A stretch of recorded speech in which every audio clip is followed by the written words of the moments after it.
Las distorsiones cognitivas fundamentalmente se generan porque la persona, por toda la traumatización que ha sufrido en las condiciones difíciles, hace o graba algún tipo de cognición, de conocimiento que no es acorde con la realidad.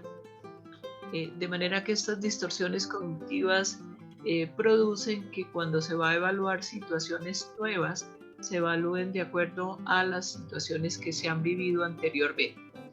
Entonces, como la persona ha estado tantas veces en peligro y en la adversidad, tiende a sobreestimar todas las situaciones de ahí en adelante y pensar que está en peligro todo el tiempo. Esto es tremendamente importante porque si uno se siente permanentemente en peligro, uno pues tiende a reaccionar con hostilidad, con violencia frente a determinadas situaciones que no necesariamente eran las mismas originales que produjeron la distorsión cognitiva. Pero también entonces tenemos que se subvalora la autoeficacia y se altera la autoestima, pues básicamente como estábamos hablando de lo que dice John Brier, entonces es que vamos a tener una lesión muy grave en la autoestima porque la persona eh, básicamente comienza a entender que merece lo que le hace. Y por supuesto, y esto pues también sirve para muchas terapias, aun cuando no necesariamente lo que se interpreta de una determinada situación es cierto, cuando uno logra darle alguna explicación se calma, así la explicación no sea cierta. Esto es importante con algún tipo de terapias o yo me atrevería a decir de cuestiones relativamente mágicas que se utilizan y que las personas describen a veces como eficaces, que sí, eso las calmó, eh, por decir algo, las esencias de flores o la homeopatía, pues que ojalá realmente produjeran efectos más benéficos o que estuvieran demostrados por la ciencia, pero en esto está basado pues el efecto placebo, donde si uno da alguna explicación o cree que esa es la explicación, pues obviamente le va a funcionar. También tenemos daños en la autorreferencia, es decir, lo que yo soy en el mundo y como ya hemos hablado en otras síntomas que tienen las personas víctimas de violencia, pues tienen daños en la capacidad relacional, es decir, en la capacidad que tenemos todos de relacionarnos con otros seres humanos. De todas estas también vamos a tener la estigmatización, que es un poco, yo creo que a mí me hacen daño por la forma en la que yo soy, es una forma de estigmatización, pero también de sentirse yo soy malo porque soy malo. Y la hipervigilancia, que es un fenómeno hoy en día bastante también estudiado, que se produce por eso, porque la persona se queda con todo el sistema de alerta prendido, es como si todo el tiempo fuera a ser atacado, entonces está hipervigilante para saber de dónde puede venir el ataque. Y uno de los conceptos tal vez más importantes que uno tiene que manejar para trabajar con víctimas de violencia, que es la indefensión. La indefensión o desesperanza aprendida es un fenómeno que describió Martin Seligman hace ya bastante tiempo. En esa época se permitía hacer investigación con animales, que hoy afortunadamente ya están prohibidos ese tipo de experimentación con los animales porque la verdad es que a uno le parecen sumamente crueles lo que se le hacía a estos animales de laboratorio.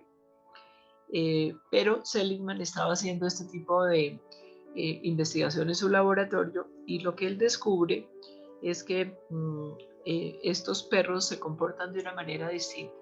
La primera fase del experimento era darle una descarga inescapable a los perros, una descarga eléctrica inescapable. Eso quiere decir que no importa lo que el perro hiciera, las descargas iban a venir, es decir, el perro ladraba, saltaba, eh, se agachaba, gemía, pero igual le iban a dar esa descarga eléctrica. Y la segunda fase del experimento era que le diera con la pata a una puerta de vaivén y eso significaba escapar de la descarga eléctrica. un grupo de perros importante ya no lo hizo, no pudo aprender la segunda parte del experimento, sino que literalmente se echaba y gemía y lloraba, pero ya no se defendía de la descarga eléctrica. Y esto sirvió de base para que Seligman trabajara sobre el concepto que hoy pues realmente es muy conocido de la desesperanza aprendida o la indefensión. Es decir, yo no puedo controlar una situación dolorosa. Después de un cierto tiempo, hay una cierta cantidad de población que llega a la indefensión, es decir, da lo mismo lo que yo haga, igual voy a tener dolor. Por eso este concepto es tremendamente importante para saber lo que tenemos que hacer con las víctimas. En algunas de las fases del experimento tuvieron que literalmente empujar los perritos para que aprendieran a evadir la descarga eléctrica. Como les digo, afortunadamente este tipo de investigación pues ya no se permite en el mundo, pero es muy útil para entender qué le puede pasar a una persona, en este caso a las mujeres víctimas de violencia, que están permanentemente sometidas a la violencia. Y muchas veces, y hay que decirlo así, la institucionalidad les falla, no las protege, no les cree, cuando no es en el peor de los escenarios que culpan a la víctima de lo que el victimario le ha hecho. Yo he trabajado bastante con la policía, por ejemplo, y muchos de ellos van la primera vez, la segunda vez, la tercera vez, pero no logran entender, y eso obviamente es falta de entrenamiento, qué es lo que le pasa a la víctima. Bueno, salir de la violencia cuando ya se está en un estado de indefensión es muy difícil, cuando no hay una red de soporte institucional y social que ayude a las mujeres a salir de la violencia, caen en este estado de indefensión. Entonces, pues otro de los aprendizajes y de las distorsiones cognitivas más graves que hay es que se aprende que la violencia o el poder legitima la actuación de los demás, cosa que pues todos sabemos no es cierto. Para eso existen las leyes y todo lo que se ha construido en los miles de años que llevamos los seres humanos. Existen pues todo lo que ya hemos hablado, aquí está como la síntesis. Por supuesto tenemos el estrés postraumático, que sabemos que se produce cuando la persona siente que estaba expuesta a un peligro que atenta con su integridad psíquica o física y pues que presenta estados de evitación, es decir, no quiere, trata de evitar todo lo que le recuerde la situación traumática, pero también se están establecido todo lo que hemos hablado de las distorsiones cognitivas. Vamos a tener una emocionalidad alterada. Muchas veces lo que uno observa es que pierde la regulación, la transición entre las emociones y, por supuesto, todo lo que hemos hablado de los estados disociativos, que son bastante frecuentes en las víctimas de violencia. Entonces, todo esto para hablar de que ojalá pudiéramos hacer muchas cosas con las mujeres víctimas de violencia. Por supuesto, yo creo que el tratamiento arranca por la psicoterapia individual. Ojalá el terapeuta tenga mucha información sobre lo que pasa con las víctimas de violencia. Yalom ha trabajado muchísimo sobre qué es lo que produce la curación en distintos tipos de metodologías que se utilizan, pero claramente los pacientes tienen que hacer catarsis, es decir, tienen que liberar toda la situación traumática de violencia. Es muy importante mirar si se puede hacer un grupo con estas mujeres.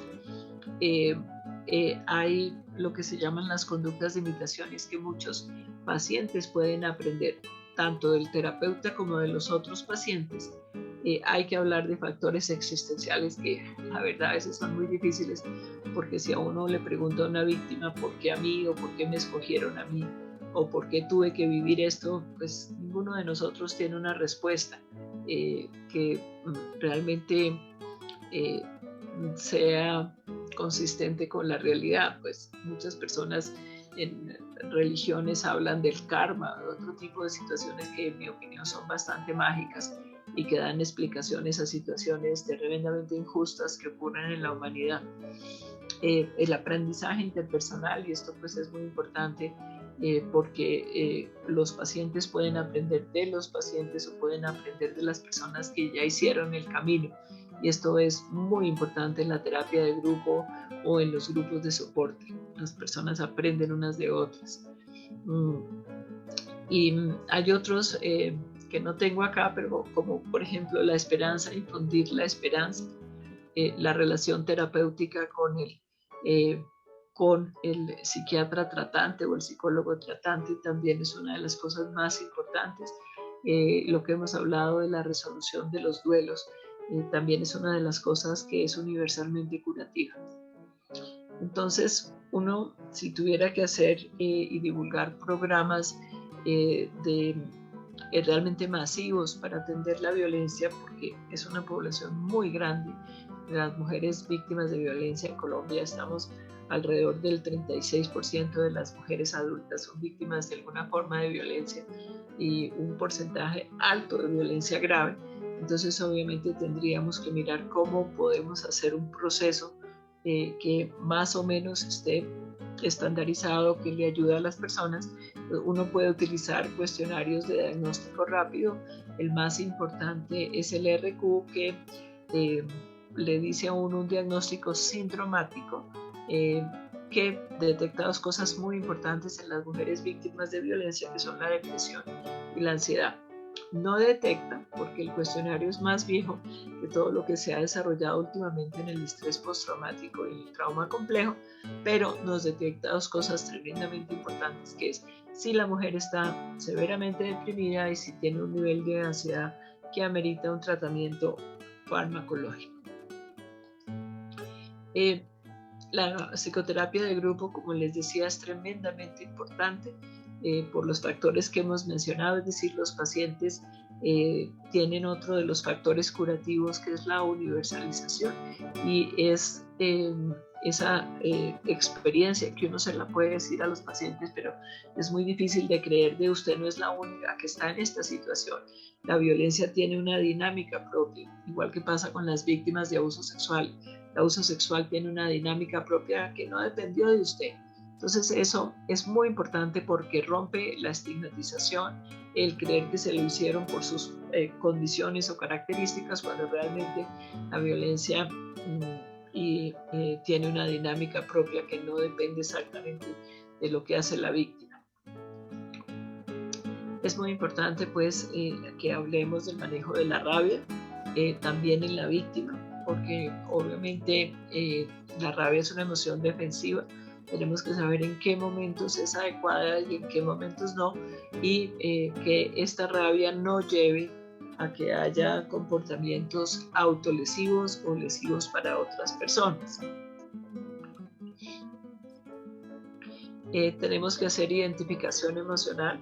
Muchas de las víctimas terminan con realmente cosas disociativas que no ponen la memoria correspondiente a la emoción correspondiente. Entonces uno tiene que trabajar sobre la identificación emocional, porque a veces esto realmente está muy cruzado y no necesariamente la emoción va con la memoria adecuada o la verbalización adecuada. Los espacios de seguridad personal son muy importantes. Nosotros tenemos que trabajar en el respeto por el cuerpo, el respeto por el psiquismo y, por supuesto, por los espacios de seguridad personal donde la víctima pueda estar segura y tranquila, pero también que sea respetado su cuerpo y su psiquismo. Hay algunas frases muy importantes que he encontrado en los distintos libros que trabajan con la psicoterapia de las mujeres víctimas de violencia, como por ejemplo estas que son muy importantes de que uno trate de introducirlas a los pacientes. Muy importante, yo soy un ser humano importante. Todos sabemos que lo más crucial en la especie humana es la dignidad. Por eso no podemos lesionar a las otras personas, violentarlas ni matarlas. Todo eso en base a la teoría de la dignidad humana. De manera que es importante que las mujeres puedan pensar estas cosas. Otra muy importante es: yo merezco ser tratada con respeto, porque aquí tenemos que trabajar sobre la autoestima, que la forma adecuada de relacionarnos siempre es a través del respeto y no de lo que estas mujeres han vivido, que normalmente es todo lo contrario. Yo no soy la culpable de ser golpeada. Aquí, por supuesto, cuando hemos visto los mecanismos que utilizan los abusadores sobre las mujeres, pues tenemos que romper la identificación proyectiva que el abusador intencionalmente hace a la víctima. Entonces, tenemos que romper el hecho de que la víctima es responsable de la victimización. Y esto muy dolorosamente hay que decirlo, en muchos juzgados, comisarías de familia, seguimos haciendo este tipo de cosas de que la víctima es la culpable y no el victimario. Yo no logro entender muy bien todavía, a pesar de estar viendo estos fenómenos muchos años, cómo es que súbitamente la víctima se vuelve el victimario en una comisaría, en un juzgado. Allí nuestra representante de víctimas, la doctora María Victoria Zambrano, describe muy bien cómo en una comisaría pusieron a una mujer víctima de una violencia muy severa, muy crónica, con su victimario y los confrontaron en lo que no sé si todavía el término es ese, un careo. Por supuesto la señora se infartó literalmente. En esto que además está prohibido por la ley de violencia contra las mujeres y demás, pero aparentemente la comisaria no se lo había leído o no había procesado esta información y los puso juntos con estas consecuencias realmente tan graves. De manera que es muy importante romper la identificación proyectiva que el abusador manda sobre la víctima. Muchos de estos abusadores en realidad son personalidades sumamente infantiles, que si ustedes recuerdan, las que tengan hijos o pacientes, que el niño tiende a culpar a la madre cuando algo le pasa. Tú no me sostuviste y por eso me caí, o tú estabas lejos y por eso me golpeé. Pero lo cierto es que ninguna mujer es responsable de la violencia que ejerce el compañero. Evidentemente hay mujeres que entran en dinámicas muy complicadas, provocadoras y demás, pero cada quien es responsable de lo que hace o lo que deja de hacer. Esta, yo creo que debería ser como una eslogan que estuviera en todas partes: a mí no me gusta el abuso, a mí no me gusta la violencia. Porque, y esto en contradicción de algunas que dicen por ahí que es que a las mujeres les gusta la violencia, o Freud que decía que el masoquismo era primario en las mujeres. Yo pienso que esto, pues obviamente también era una distorsión que tenía Freud, pues seguramente por la época en la que vivió o por el tipo de mujeres que tenían que soportar la violencia masculina en esa época.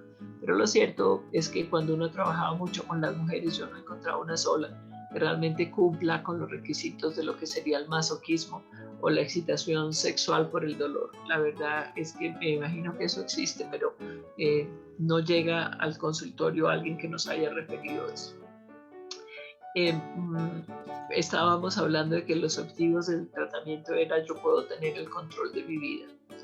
Esto es muy importante porque mucho del trabajo de indoctrinamiento que hacen los abusadores es decirle a la mujer que ella no es nadie sin él, que nadie la va a querer, que no va a conseguir trabajo, que se va a morir literalmente sin él. Y esto en contravía de uno de los objetivos que tenemos en el tratamiento, y es que la mujer pueda empoderarse y controle su vida. Obviamente, para poder mejorar todo esto también tenemos que trabajar sobre la red psicosocial, sobre los grupos de soporte, sobre la terapia de grupo, todo este tipo de técnicas que no solamente nos van a ayudar a entender lo que pasa desde lo intrapsíquico, sino que también le van a dar a la mujer una red de apoyo para los momentos de emergencia. ¿Cuándo tenemos que utilizar tratamiento farmacológico? Yo creo que la mayoría de los que están acá conmigo son psicólogos. Yo sé, y lo hemos visto a lo largo de muchos años, que hay indoctrinamiento en las facultades o en algunas facultades de psicología, para no generalizar, donde les dicen como que las drogas son casi lo mismo una cosa que las otras, o son las drogas tóxicas que las drogas que se medican. Esto no es cierto.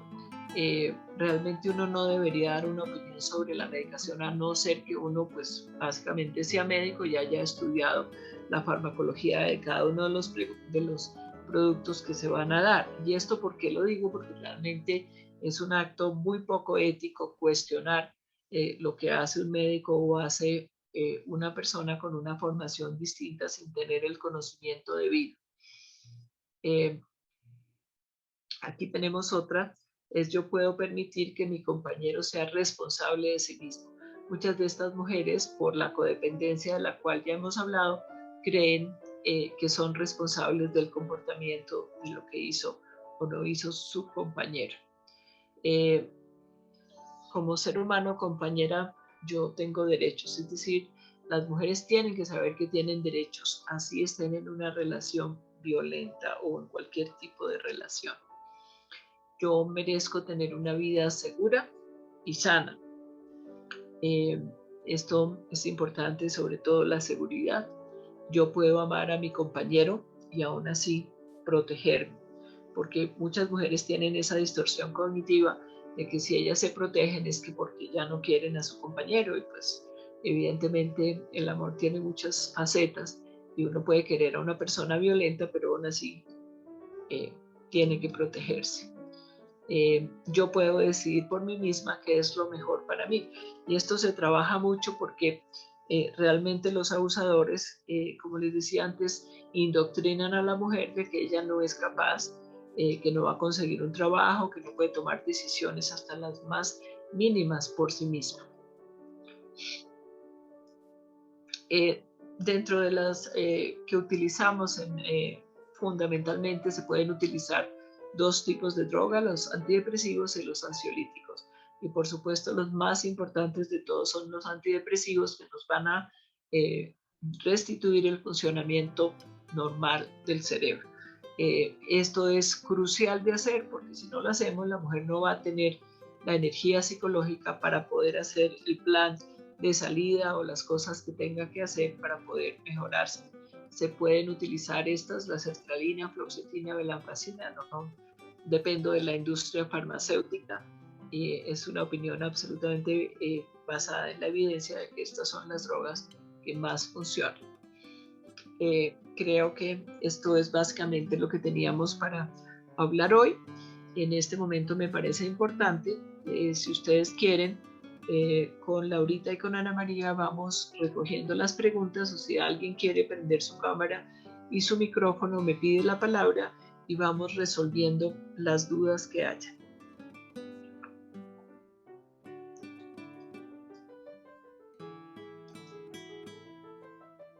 Hasta el momento no hay ninguna pregunta, pero si la quieren hacer la pueden escribir en el chat como dijo la doctora Isabel, o pueden levantar la mano abajo para que les demos la palabra.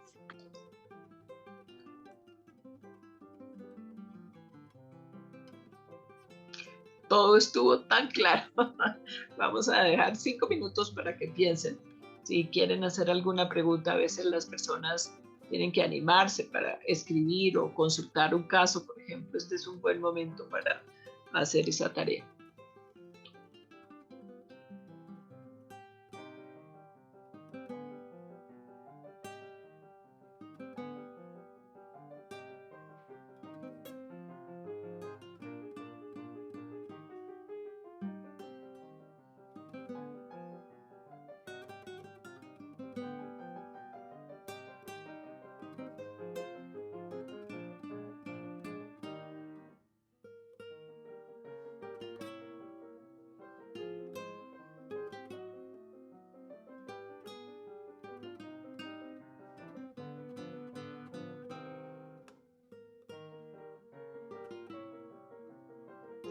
Hay algunos buenos libros que pueden consultar.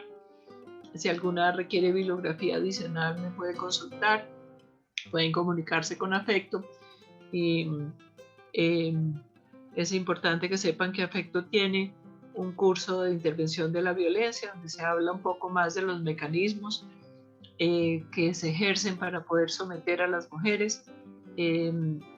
Y de otro tipo de cosas como la legislación, y una muy importante que no tenemos el tiempo y la disposición hoy, que estamos hablando solamente de procesos de terapia, para hablar de lo que es el plan de seguridad. Eso está en la página web de Afecto. si usted conoce una mujer que está siendo víctima de violencia, no se quede quieta o quieto. Vi entrar por ahí a Roberto, no sé si está, pero las personas tienen que hacer algo. Por lo menos hay que dejar la evidencia para después, cuando la mujer pueda denunciar, que haya la evidencia de que alguien reportó que sabía de una situación de violencia contra la mujer. Algunas mujeres simplemente son asesinadas, y pues nosotros como comunidad, como sociedad, pues definitivamente tenemos que volver la violencia contra las mujeres y los niños un intolerable. Seguramente alguno me diría contra los hombres también, y es verdad, pero esa es una tarea que tienen que hacer los hombres. Nosotros en la Asociación Afecto, pues obviamente nos hemos dedicado a entender y a explicar los fenómenos de violencia contra las mujeres.